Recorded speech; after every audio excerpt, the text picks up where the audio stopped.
नमस्कार दोस्तों, भारत की बात के स्पेशल एडिशन में आपका सभी का स्वागत है। मैं हूं आपका दोस्त अतुल भास्कर। तो दोस्तों, आज के स्पेशल एडिशन में हम बात करेंगे एशियन गेम्स के बारे में, जिसका दूसरा नाम एशियाड है। तो दोस्तों, इस बार हमने एशियन गेम्स में झंडे गाड़ दिए हैं। ये अभी तक का हमारा सर्वश्रेष्ठ प्रदर्शन था, जिसमें कि हमने 107 मेडल्स जीता है दोस्तों। अच्छा, अगर आपको कुछ कर गुजरने की इच्छा और आप ठान लें कि आपने कुछ करना है, तो आप वो करके ही दिखाते हैं, और भारत ने ये कर दिया है। India has done it. Bharat ने टारगेट किया था कि इस बार 100 के पार, और दोस्तों बहुत ही खुशी और हर्ष उल्लास के साथ मैं आपको बता रहा हूँ कि हम 100 पार कर लिए, और 100 पार ही क्या कर लिए, 107 भी पहुंच गए। भारत के 107 मेडल्स में अगर हम बाइफर्केशन देखें, सिल्वर, गोल्ड और ब्रॉन्ज की, यानी कि सोना, चांदी और कांस्य पदक में, तो भारत ने 28 गोल्ड, 38 सिल्वर और 41 यानी कि 41 ब्रॉन्ज मेडल जीता है। जैसा कि मैंने आपको बताया, ये भारत का सर्वश्रेष्ठ प्रदर्शन है। इसके पहले 2018 के संस्करण में हमारा बेस्ट एवर किया था हमने, जो कि 70 मेडल हम जीत के लाए। तो दोस्तों, बात कर लेते हैं एशियन गेम्स के इतिहास के बारे में। तो सबसे पहले 1912 में जापान, चीन और फिलीपींस ने मिलकर फार ईस्टर्न चैंपियनशिप गेम्स के नाम से एक प्रतियोगिता शुरू करी, जो कि मल्टी स्पोर्ट्स प्रतियोगिता थी। उसके बाद में उसमें 6 देश ही केवल भाग लेते थे शुरुआत में। उसके बाद में क्या हुआ कि बहुत सारे विश्व युद्ध, 2 और अलग अलग युद्ध जो चाइना और जापान का भी हुआ, उसकी वजह से क्या हुआ, इस पे पूर्ण विराम लग गया। 1948 के इंग्लैंड ओलंपिक के बाद एशियन एथलीट फेडरेशन का इनॉग्रेशन हुआ 1949।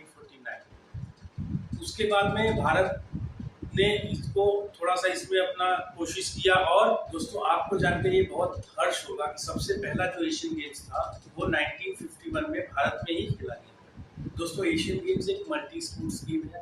इसका मतलब ये होता है कि बहुत सारे अलग अलग प्रकार के खेल, जो कि करीब 41 है, इतने सारे अलग अलग स्पोर्ट्स इसमें खेले जाते हैं। और आपको ये जान के भी बहुत अच्छा लगेगा कि भारत ने पहले एशियन गेम्स में सेकेंड रैंक हासिल करी।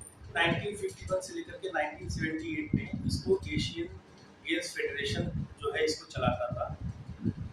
1982 से लेकर के अभी तक जो इसके आगे भी जो चल रहा है, वो ओलंपिक एसोसिएशन ऑफ एशिया इसको चलाता है, गवर्न करता है। ओलंपिक गेम्स के बाद ये विश्व का दूसरा सबसे बड़ा मल्टी स्पोर्ट्स इवेंट है, जो इस बार 2023 में जो अभी ये संपन्न हुआ है। ये एक्चुअली में 2022 में होना था, जो उसका 19वां संस्करण है।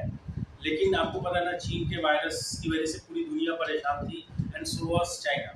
तो इसकी वजह से उसको 1 साल के लिए पोस्टपोन किया गया, और इसका अगला जो एडिशन है वो 2026 में खेला जाएगा जापान। एशियन गेम्स के पहले जो संस्करण हुआ था 1958 में इंडिया में, उसमें टोटल 11 देशों ने ही पार्टिसिपेट किया था, जो कि बढ़कर 45 हो गया।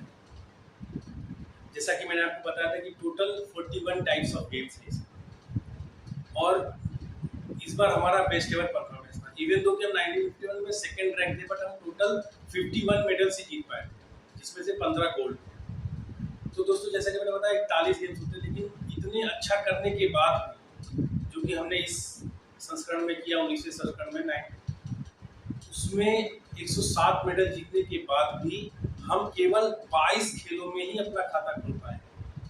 मतलब अभी आधे गेम, ऑलमोस्ट आधे खेलों में हम कुछ कर ही नहीं पाए। कितना स्कोप है। तो दोस्तों, कहते भी हैं कि खिलाड़ी पैदा नहीं होते, खिलाड़ी बनाए जाते हैं। दोस्तों, एशियन खेल के पहले संस्करण के बाद धीरे धीरे हमारी स्थिति खराब होने लगी, और हमारी रैंकिंग जो है वो कभी, अभी आपको पता, अभी तक हम सेकंड रैंकिंग दोबारा कभी पाए नहीं, धीरे धीरे खराब होने लगी। और इसमें कुछ सरकार की भी भूमिका है और कुछ हमारे लोगों की भी भूमिका है। सरकार की भूमिका कैसे, उतना इसको बढ़ावा नहीं दिया गया, और लोगों की भूमिका कैसे, जैसे आपने सुना होगा कि पढ़ोगे, लिखोगे, बनोगे नवाब, खेलोगे, कूदोगे, होगे खराब। तो लोग जागरूक ही नहीं थे, और उसमें किसी की गलती इस तरह से नहीं होगी, क्योंकि भारत की इकोनॉमी बहुत ज़्यादा स्ट्रगल कर रही थी। अगर आपका पेट भरा नहीं है तो आप खेलने के लिए सोचेंगे नहीं। आप पहले अपनी कुछ जीविका अर्जन या कैसे भी अपने परिवार को चलाए, इसके बारे में सोचें। तो वो 2 बड़ी परेशानी। और उससे क्या हुआ दोस्तों, संसाधनों का भी अभाव हो गया, जिससे इन खेलों को बढ़ावा मिले। जो इक्विपमेंट्स होते हैं उस तरीके से नहीं आ पाए हमारे पास, जिससे कि खिलाड़ी बनाए जाते हैं। जैसा कि मैंने आपको पहले ही बोला था, ये खिलाड़ी पैदा नहीं होते, बनाए जाते हैं, बहुत मेहनत लगती है। लेकिन अब दोस्तों चीजें बदल रही है, सरकार की सोच भी बदल रही है और लोगों की सोच भी बदल रही है। लोग अपने बच्चों को स्पोर्ट्स में डाल रहे हैं, क्योंकि बहुत सारी नौकरियां और एक अच्छा फ्यूचर आपके बच्चों को भी मिलता है। उसकी वजह से क्या होता है कि अभी लोग जागरूक हैं।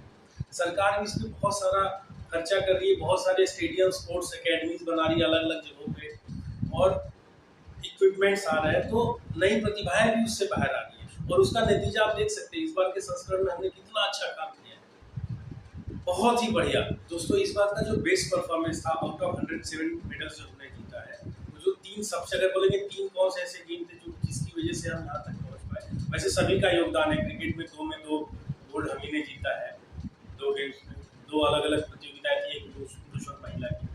लेकिन अगर बात करें कि जो सबसे ज्यादा मेडल्स जो हमने जीता, वो हमने जीता आर्चरी में, वो हमने जीता एथलीट में, और वो हमने जीता शूटिंग में, निशानेबाजी में।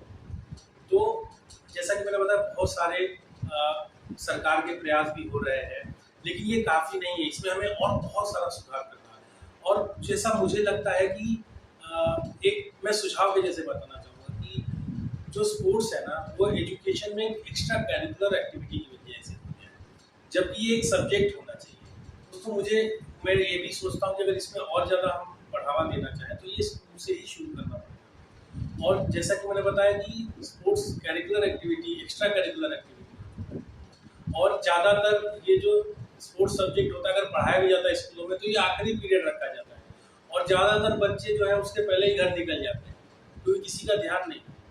इस पे बहुत ज़्यादा फोकस करना चाहिए, सरकार को फोकस करना चाहिए, ताकि वो स्कूलों को प्रेरित कर सके और स्कूल बच्चों को प्रेरित कर सके, जिसमें कि स्कूल इक्विपमेंट्स प्रोवाइड करे, गवर्नमेंट अगर सपोर्ट कर सके तो अच्छा सपोर्ट करे। और मैं पेरेंट्स को ये आह्वान करना चाहूँगा कि अगर आपको लगता है आपका बच्चा किसी स्पोर्ट्स में अच्छा कर रहा है, तो उसमें उसको और ज़्यादा उसको प्रोत्साहित करिए, ताकि वो उसमें आगे कर सके, जिससे आपका नाम हो, देश का भी नाम। दोस्तों डेवलप कंट्री की अगर बात करें तो मैं अमेरिका का एग्जांपल आपको देना चाहूँगा।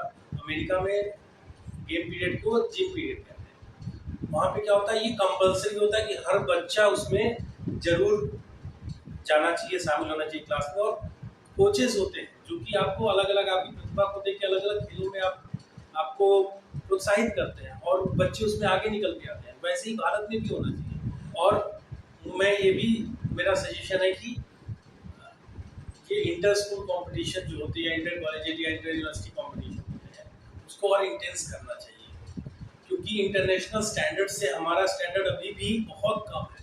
स्पेशली अगर हम नीचे बात करें, क्योंकि यही हमारे कहते हैं ना कि अगर जड़ मजबूत होती है तभी पेड़ आगे ऊपर बढ़ता है और कभी गिरता नहीं। तो हमें जड़ मजबूत करनी ही चाहिए अगर हमें इसमें आगे बढ़ना है। दोस्तों आशा करता हूँ कि आपको वीडियो इन्फॉर्मेटिव लगा और आपने आज कुछ नया सीखा, नया जाना। मेरे वीडियो को देखते रहिए, लाइक करिए, शेयर करिए और चैनल को सब्सक्राइब करिए। आपका बहुत बहुत धन्यवाद। नमस्कार, जय हिंद, भारत माता की जय।